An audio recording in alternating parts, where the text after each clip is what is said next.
আসসালামু আলাইকুম এভরিওয়ান, সবাইকে ওয়েলকাম করছি নতুন একটা রেসিপি দেখার জন্য। আশা করি যে যেখান থেকে ভিডিওটি দেখছেন সবাই সুস্থ আছেন এবং ভালো আছেন। আজকে গাজর দিয়ে একটা পিঠার রেসিপি নিয়ে আসলাম। গাজরের এই পিঠাটা খুবই টেস্টি, একবার খেলে এর স্বাদ কখনো ভুলতে পারবেন না। পিঠার জন্য প্রথমে পুরটা রেডি করে নেব। এই জন্য এখানে আমি কিছুটা খেজুরের গুড় নিয়েছি।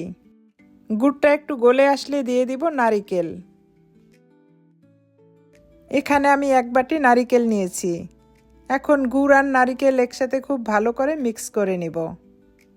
এটাকে অনবরত নেড়েচেড়ে নিতে হবে। যতক্ষণ পর্যন্ত গুড় আর নারিকেল একসাথে আঠালো ভাব না হয় ততক্ষণ পর্যন্ত এটাকে নেড়েচেড়ে জাল করে নিব। এখন আমার নারিকেলটা একদম রেডি। এটাকে এখন নামিয়ে রাখব। এখানে আমি কিছুটা গাজর ছোট ছোট করে কেটে নিয়েছি। এটাকে এবার সিদ্ধ করে নিব। গাজরটাকে এখন আমি সিদ্ধ করে নিয়েছি। এখন গাজরটাকে একটা মিক্সিং জারে মিক্স করে নিব। এই গাজরটাকে এমনভাবে মিক্স করতে হবে এর ভিতরে যেন বড় কোনো গোটা না থাকে। এখন যেটা করতে হবে, গাজরটাকে একটু ভেজে নিতে হবে। এখানে 1 চামচ ঘি দিয়ে আমি গাজরটাকে ভেজে নিব। ঘি দিয়ে গাজরটা ভেজে নিলে পিঠাটা খেতে বেশ ভালো লাগবে। এভাবে অনবরত নেড়েচেড়ে গাজরটাকে ভেজে নিব। এখন এর ভিতরে দিয়ে দিব 1 কাপ দুধ। দুধের পরিবর্তে পানি দিয়েও এই ডোটাকে বানানো যাবে। এখন এর ভিতরে দিয়ে দিব স্বাদমতো লবণ। এখন এটাকে অনবরত নেড়েচেড়ে দিব দুধটা ফুটে ওঠা পর্যন্ত।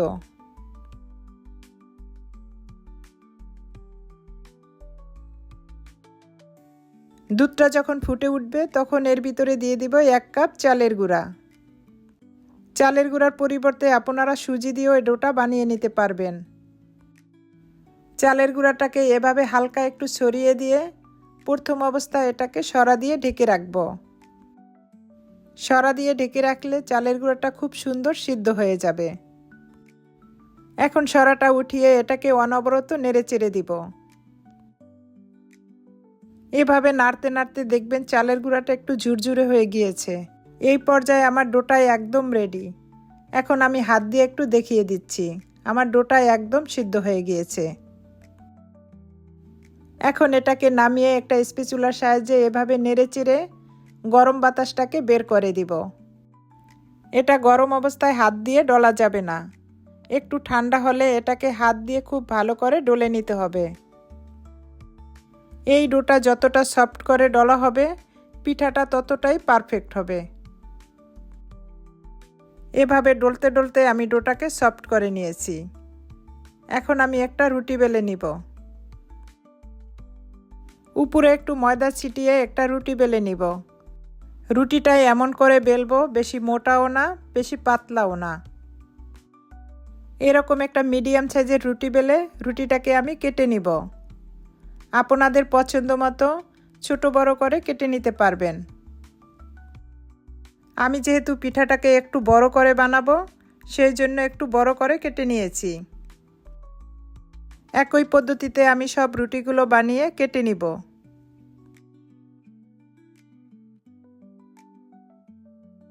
এখন আমি পিঠাগুলো বানিয়ে দেখাবো। প্রথমে একটা রুটি নিয়ে তার ভিতরে নারিকেলের পুরটা দিয়ে দিব। এখন ছাইডটাকে খুব ভালো করে আটকিয়ে নিব। পিঠাটা আরেকটু সুন্দর দেখানোর জন্য ছাইডটাকে এভাবে ডিজাইন করে নিব। এখন পিঠার উপরটাকে একটু ডিজাইন করে দিব। আমি একটা শোনের সাহায্যে এভাবে ডিজাইন করে নিচ্ছি। আপনাদের পছন্দ মতো যে কোনো ডিজাইন করেই নিতে পারবেন, অথবা পিঠাটা ডিজাইন ছাড়াও রাখতে পারবেন। আমি আশা করি আপনাদের কাছে আমার এই রেসিপিটা ভালো লাগবে। যদি ভালো লেগে থাকে বেশি বেশি শেয়ার করে আমার চ্যানেলটাকে সাবস্ক্রাইব করে রাখবেন আর বেল বাটনটা অন করে রাখবেন।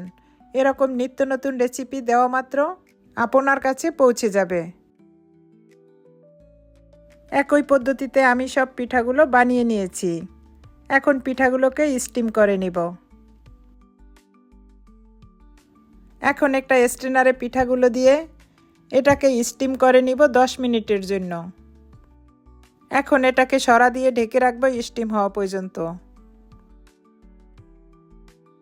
10 মিনিট পরে আমি ফিরে এলাম। দেখুন আমার পিঠাগুলো কতটা সুন্দর হয়েছে।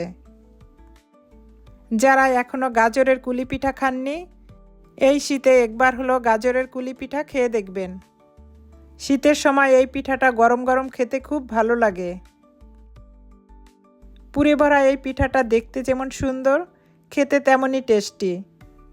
এই পিঠাটা একবারও যারা ট্রাই করেননি, তারা একবার হলো বাড়িতে বানিয়ে দেখবেন।